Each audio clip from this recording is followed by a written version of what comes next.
हुजूर की खिदमत में एक खातून आई और अर्ज कर दी, ताहिरनी या रसूल अल्लाह, ताहिरनी या रसूल अल्लाह, ताहिरनी या रसूल अल्लाह, ताहिरनी या रसूल अल्लाह। 4 दफा कहा, आका मुझे पाक कीजिए, आका मुझे पाक कीजिए, आका मुझे पाक कीजिए, आका मुझे पाक कीजिए। हुजूर ने उसका जुर्म पूछा तो उसने कहा कि मैं शादीशुदा हूं, मुझसे जिना का इर्तिकाब हुआ, मेरे पेट में बच्चा है। और ये हुजूर से जब उसने अर्ज किया तो हुजूर फरमाते हैं, ये गुनाह तूने किया है, इसकी सजा भी तेरे लिए है, इस बच्चे का कोई कसूर नहीं। हुजूर ने उसको मोहलत दी, उसने बच्चे को जन्म दिया, फिर 2 साल उसको दूध पिलाया। 2.5 साल बाद हुजूर की खिदमत में हाजिर है, उसको संसार किया गया। फिर खुद हुजूर ने जनाजा पढ़ा। हजरत उमर रदी अल्लाह तआला अन्हु अर्ज करते हैं, आका ये बड़ी बदकार औरत थी। तो मेरे नबी फरमाते हैं, उमर इस खातून ने ऐसी सच्ची तौबा की है, अगर इसकी तौबा का 10वां हिस्सा अहले मदीना में बांट दिया जाए तो अल्लाह ताला सबकी मगफरत फरमा दे। लेकिन हमारा हाल क्या है, अगर गलती हो जाए तो हम माफी नहीं करते। यार मिसाल के तौर पे बंदा गुनाह छोड़ के मस्जिद में आना है ना उसने, तो हम कहते लो 100 चूहे खा के बिल्ली हज नू चली, और पाई तेनू मस्जिद राकी ने बहाया, उसी अल्लाह ने जिस अल्लाह ने तुम्हें दिखाया है। कभी हम कहते चोर चोरी छोड़ देता है, हेरा फेरी नहीं छोड़ता, जूते चुराने आए हो। वो यार वो आ गया है, मस्जिद की आबादी का सबब बना है, हमें खुश होना चाहिए था। मैं शकरगढ़ बाउंड्री पे एक गांव में हाजिर हुआ, तो वहां जो मोहल्ले की मस्जिद थी ना, वहां नमाज तो बड़ी दूर की बात है, अजान पढ़ने के लिए कोई बंदा नहीं मिलता।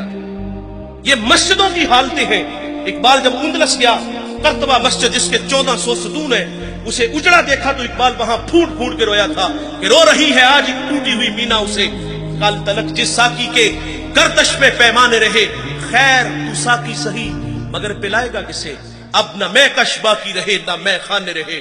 इकबाल कहता है, वाइज़ कौम की वो पुख्ता ख्याली न रही, बर के तबई न रही, शोला में काली न रही, रह गई रस्म आज़ां रूह बिलाली न रही, फलसफा रह गया तलकीने गिजाली न रही, और मस्जिदे मरसिया खां है कि नमाजी न रहे, यानी साहिबे औसाफ वो हिजाजी न रहे। अल्लाह के घर तो वीरान है, अगर किसी की पेशानी में सजदों का नूर टपक रहा है, वो अल्लाह के घर में हाजिर है, हमें तो खुश होना चाहिए था, लेकिन हम शर्मिंदा करते हैं। जब अल्लाह माफ कर देता है तो हमें भी आदत डालनी चाहिए।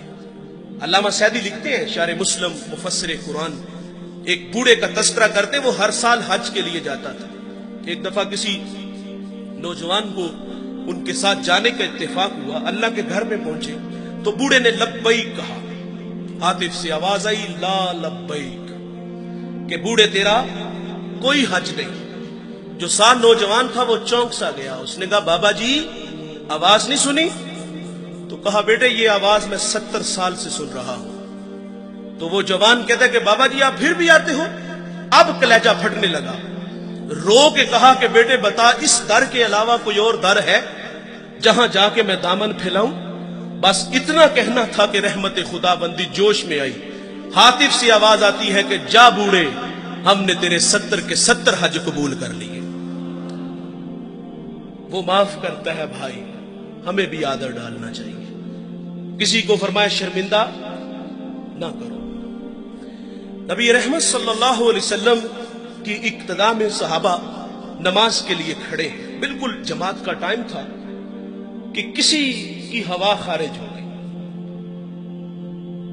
जमात का वक्त है, जाहिर है वो फौरी उठेगा और जाके वजू बनाएगा। जो वहां से निकलकर वजू के लिए जाएगा सुबकी तो महसूस करेगा ना, शर्मिंदा तो होगा ना। लेकिन देखिए भाई, हजरत अब्दुल्ला इब्ने अब्बास रदी अल्लाह तआला अन्हु हुजूर से उसी वक्त अर्ज करते हैं कि हुजूर अगर इजाजत हो तो हम सब जाके वजू ना करें। अल्लाह अकबर। मेरे नबी फरमाते हैं बहुत अच्छे। वो सारे उठ के गए और वजू बना के आए। अब क्या खबर कि किसकी हवा खारिज हुई, तो शर्मिंदगी से बचाया।